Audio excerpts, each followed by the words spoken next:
Corporation vice chairman Chinna Reddy గారి నేతృత్వంలో ఒక ప్రత్యేకమైన వ్యవస్థను ఏర్పాటు చేసి ప్రతి నియోజకవర్గంలో కావాల్సిన అభివృద్ధి పనులకు వేగంగా అనుమతులతో పాటు నిధులు ఇచ్చే బాధ్యత నేను తీసుకుంటా. ఈ పాలమూరును అభివృద్ధి పదం వైపు నడిపించే బాధ్యత నాది. మీ బిడ్డను ఈ మట్టిలో పుట్టిన రేపు ఒకవేళ చావే వస్తే ఈ పాలమూరు మట్టిలో కలిసే మీ బిడ్డ నల్లమల అడవుల నుంచి వచ్చిన బిడ్డ ఈ తెలంగాణ రాష్ట్రానికి ముఖ్యమంత్రిగా ఉన్నాడు. ఈ పాలమూరును దేశంలోనే ఆదర్శంగా ఉంచే జిల్లాగా అభివృద్ధి చేసే బాధ్యత నేను తీసుకుంటా. మిత్రులారా, ఇవాళ మీ బిడ్డ నాకు మీకు భయం ఎందుకని నేను అడుగుతున్నా. ఇవాళ మీ వాడు మీ సోదరుడు మీ మధ్య నుంచి వచ్చినోడు, స్థానిక సంస్థల బాధలు తెలిసినోడిని. జడ్పీటీసీకి ఉంటే బాధే ఉంటుంది, ఎంపీటీసీకి ఉంటే బాధే ఉంటుంది. వాళ్ళ గౌరవం ఎట్లుండాలి, సర్పంచుల మర్యాద ఎట్లా కాపాడాలని తెలిసినోడిని.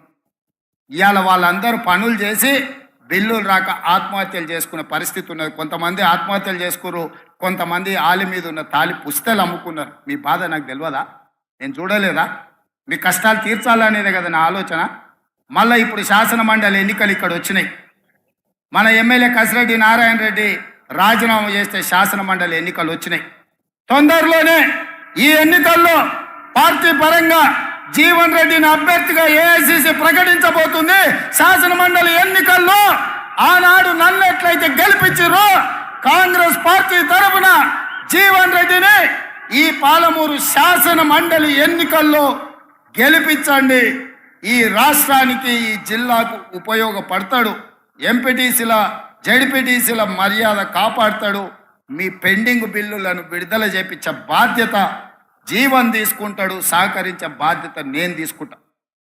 ఇదే కాదు మిత్రులారా, ఇవాళ ఆలోచన చేయండి. కేసీఆర్ టీఆర్ఎస్ వాళ్ళు మాట్లాడుతున్నారు, కృష్ణానది జలాలలో 10 ఏళ్ళైన ప్రాజెక్టులు పూర్తి చేయలే.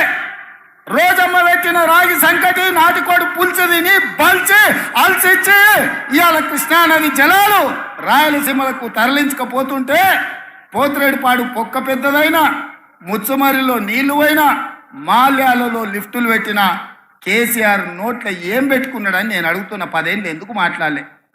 మేము వచ్చినాక కొట్లాడి మేము ఆపాలనే ప్రయత్నం చేస్తుంటే మా కాళ్ళలో కట్టె పెడుతున్నాడు, మా కాళ్ళు పట్టి గుంజుతున్నాడు. నీలాకేమన్నా తాగుపోతున్నా, నేనేమన్నా తిరుగుపోతున్నా? కేసీఆర్ తాగుతోటి దిగుతోటి మాట్లాడనికే నేను కేసీఆర్ని కాదు, నేను మీ రేవంత్ అన్నాను.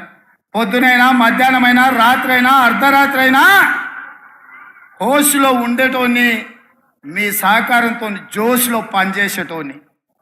నాకా నువ్వు చదువు చెప్పేది?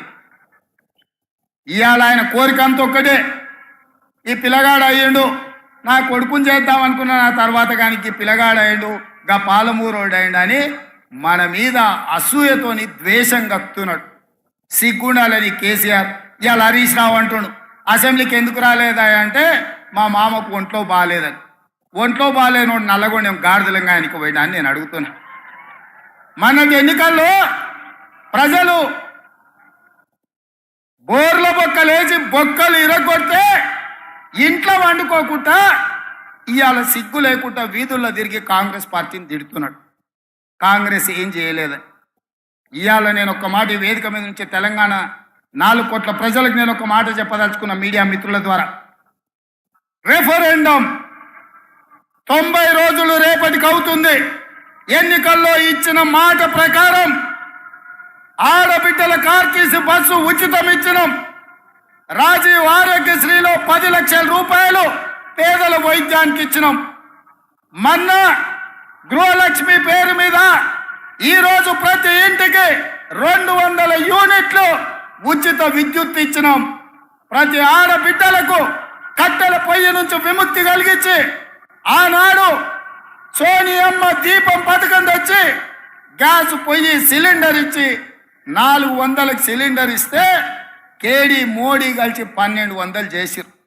ఎన్నికలప్పుడు ఆడబిడ్డల కష్టాలు తీర్చడానికి 500 రూపాయలకే సిలిండర్ ఇస్తామని చెప్పినాం, ఇచ్చి చూపించినాం. తొందరలోనే పేదవాడికి సొంతింటి